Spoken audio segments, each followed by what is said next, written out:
Klaipėdos universitete jau ne pirmą kartą svečiavosi Nyderlandų karalystės ambasadorius Jūsų ekscelencija ponas Cornelis Pans. Ambasadoriaus teigimu, Klaipėdos universitetas yra svarbus ekonominė prasme.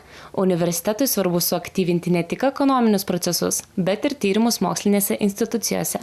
Jūsų universitete lankausi, nes Klaipėdos miestas yra svarbi ekonominė zona. Todėl Nyderlandai norėtų, kad ji būtų aktyvi.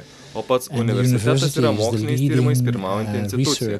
Būtent todėl mes ir norime stiprinti turimus ryšius su universitetu. So that's why we want to strengthen the links we have with the university. Ambasadorius paklaustas, ko tikisi iš susitikimo, atsakė, kad glaudaus bendradarbiavimo. In the long term, what we expect is closer cooperation between the Netherlands and Ilgesniam laikui mes tikimės glaudesnio bendradarbiavimo tarp Nyderlandų ir Klaipėdos. Na, o trumpam, aš prašiau, kad prorektorius ir jo darbuotojai suteiktų man informaciją apie tai, kas dabar yra sukurta universitete.